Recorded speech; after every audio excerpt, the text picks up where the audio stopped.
आज हम संजय दत्त के अनसुने किस्से के बारे में बात करेंगे। तो चलिए वीडियो को स्टार्ट करते हैं। जब सुनील दत्त और नरगिस दत्त माता पिता बनने वाले थे तो उन्होंने अखबार में एक विज्ञापन दिया जिसमें पाठकों से अपने नवजात शिशु के लिए नाम सुझाने के लिए कहा। आए सभी सुझावों में से नरगिस को संजय नाम बेहद पसंद आया और यहीं से उन्होंने फैसला किया कि अगर उनके बेटा हुआ तो वह उसका नाम संजय रखेंगे। 2013 में जब संजय दत्त को गिरफ्तार किया गया तो उन्हें हर दूसरे कैदी की तरह ही ड्यूटी दी गई। जब संजय दत्त 2016 में जेल से रिहा हुए तो उनकी जेल की कमाई 30,000 से अधिक हो गई थी, लेकिन उन्होंने इसका अधिकांश हिस्सा जेल के कैंटीन के खाने में खर्च कर दिया था। इसलिए उनके पास केवल 450 रुपीज़ ही बचे थे जो उन्होंने अपनी पत्नी मान्यता को दे दिए। संजय दत्त ने अपने करियर में 2 बार फिल्म फेयर पुरस्कार जीता। पहला था उनकी फिल्म वास्तव 2000 में जो रिलीज हुई थी उसके लिए बेस्ट एक्टर का अवार्ड, और दूसरी बार उन्हें मुन्ना भाई MBBS 2004 में उनके प्रदर्शन के लिए यह अवार्ड मिला। अपनी पहली फिल्म रॉकी 1981 की शूटिंग के दौरान संजय दत्त ड्रग्स के बहुत ज़्यादा आदी हो गए थे। वास्तव में जब वह कश्मीर में निर्धारित एक शूटिंग की यात्रा कर रहे थे, उन्होंने कहा, जब मेरी मां का कैंसर का इलाज चल रहा था तब मैं पहले से ही ड्रग्स ले रहा था। रॉकी बन रही थी और मुझे याद है कि मैं इतना आदी हो गया था कि एक बार मैंने अपने जूतों में 1 किलो हेरोइन छिपाकर यात्रा की थी। मेरी दोनों बहनें भी उसी फ्लाइट में मेरे साथ थी। उस समय एयरपोर्ट पर चेकिंग इतनी सख्त नहीं थी। आज जब मैं इस घटना के बारे में सोचता हूँ तो डर जाता हूँ। मैं पकड़ा जाता तो ठीक था, लेकिन मेरी बहनों का क्या? ड्रग्स आपके साथ ऐसा करता है, आपको अपने परिवार या किसी और चीज़ की परवाह नहीं होती।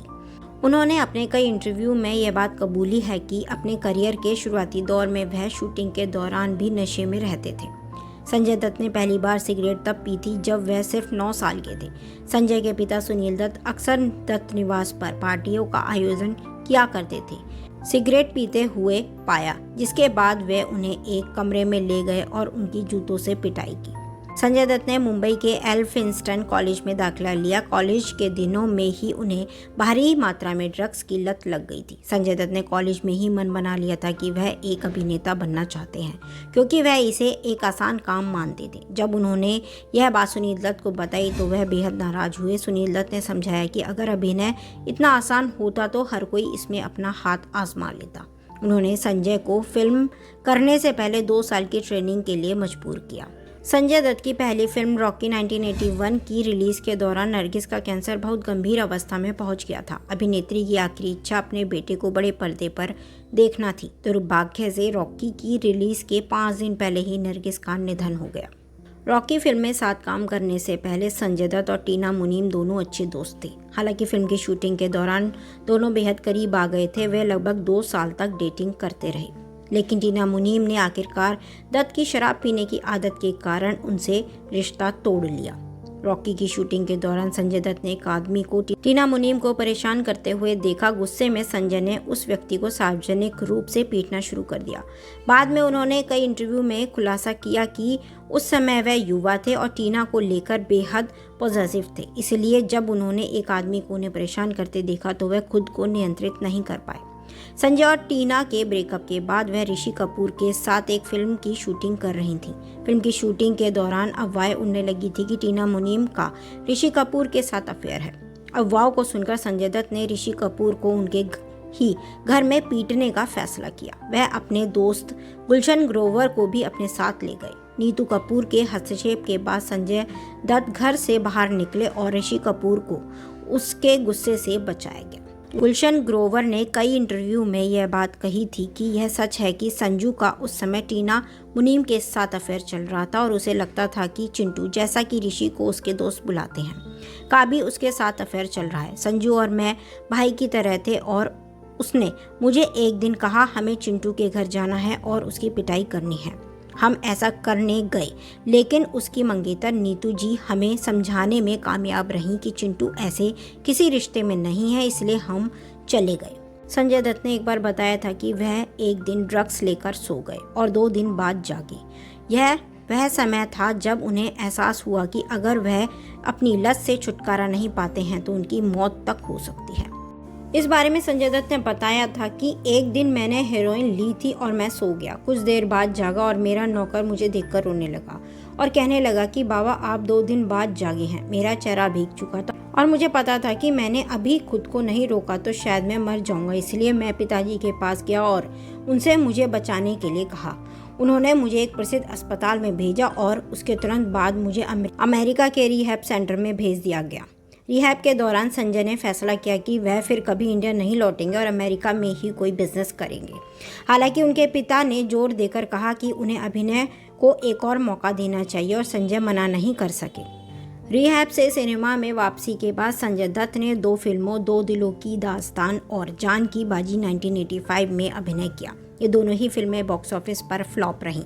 संजय को एक हिट की काफ़ी ज़रूरत थी। महेश भट्ट की फिल्म नाम की सफलता के बाद संजय दत्त को कई फिल्मों के ऑफर मिलने लगे। वे आज भी नाम में काम करने का मौका देने के लिए महेश भट्ट के शुक्रगुजार हैं। संजय दत्त ने अभिनेत्री ऋचा शर्मा से शादी की और दोनों की एक बेटी त्रिशाला हुई। बेटी के जन्म के 4 महीने बाद ही ऋचा को तेज सिर में दर्द होने लगा। जब उन्होंने डॉक्टर को दिखाया तो उन्हें पता चला कि उन्हें तो ब्रेन ट्यूमर है। संजय ने उन्हें उसी अस्पताल में भर्ती कराया जहां उनकी मां नरगिस का इलाज चला था। साजन के लिए संजय दत्त से पहले आमिर खान से संपर्क किया गया था, लेकिन उनके न मानने पर फिल्म के निर्माताओं ने संजय दत्त से संपर्क किया। फिल्म में संजय दत्त के अभिनय ने उन्हें फिल्मफेयर पुरस्कार में बेस्ट एक्टर के लिए नॉमिनेट करवाया। 1993 में बम धमाकों की जांच के दौरान संजय दत्त ने अदालत को बताया कि उन्होंने अपने परिवार की सुरक्षा के लिए बंदूकें रखी थी। उस समय बाबरी मस्जिद के विवाद के कारण देश में कई जगहों पर दंगे हो रहे थे। हालांकि कोर्ट ने संजय दत्त के इस बयान को स्वीकार नहीं किया क्योंकि उनके घर में AK-56 राइफल के अलावा रजिस्टर्ड बंदूकें भी थीं। जब 1993 में खलनायक रिलीज हुई तब संजय दत्त जेल में थे। फिल्म के हाँ मैं खलनायक हूँ लाइन को प्रमोशन में खूब इस्तेमाल किया गया, जिससे फिल्म को खूब सफलता मिली। खलनायक उस साल की दूसरी सबसे ज़्यादा कमाई करने वाली बॉलीवुड फिल्म बन गई। 1998 में संजय दत्त ने वैलेंटाइंस डे पर रिया पिल्लई को प्रपोज किया और दोनों ने चुपचाप शादी कर ली। शादी के कुछ सालों बाद ही रिया के अफेयर्स की खबरें आने लगीं, जिसके कारण दोनों अलग हो गए। ईयर 2000 में संजय दत्त और अंडरवर्ल्ड डॉन छोटा शकील के बीच बातचीत की वॉइस रिकॉर्डिंग लीक हो गई, जिससे यह स्पष्ट हो गया कि संजय का अभी भी अंडरवर्ल्ड से संबंध है। संजय ने बाद में सफाई देते हुए कहा कि उस समय बॉलीवुड में अंडरवर्ल्ड का बोलबाला था और इसीलिए हर एक्टर, डायरेक्टर, प्रोड्यूसर को उनसे अच्छे संबंध बनाए रखने पड़ते हैं। मुन्ना भाई MBBS सबसे पहले शाहरुख खान को ऑफर हुई थी। हालांकि उन्होंने इस रोल को करने से मना कर दिया क्योंकि उन्हें लगता था कि इस किरदार के लिए वह सही नहीं है और फिर यह रोल संजय दत्त को दे दिया गया। मुन्ना भाई MBBS ने लोगों की नज़र में संजय दत्त की छवि को पूरी तरह बदल दिया। फिल्म ब्लॉकबस्टर साबित हुई और काफ़ी लोकप्रिय रहे संजय दत्त। ईयर 2009 में संजय दत्त चुनाव के लिए एक उम्मीदवार के रूप में समाजवादी पार्टी में शामिल हुए। हालांकि सुप्रीम कोर्ट ने उन्हें उम्मीदवार के रूप में अयोग्य घोषित कर दिया क्योंकि वे एक अदालती मामले में शामिल थे। जेल में उनके अच्छे आचरण के कारण उनकी रिहाई से 60 दिन पहले ही उन्हें रिहा कर दिया गया था और आज संजय दत्त बहुत अच्छा जीवन जी रहे हैं और अच्छी ब्लॉकबस्टर फिल्में दे रहे हैं। आप हमें कमेंट कर बताएं जरूर कि संजय दत्त आपको कैसे लगते हैं और उनका पूरा जीवन आपके लिए कैसा है और आप क्या राय रखते हैं संजय दत्त के बारे में। कमेंट कर बताएं जरूर। हमारे चैनल को लाइक कीजिए, शेयर कीजिए, सब्सक्राइब कीजिए। Thanks for watching.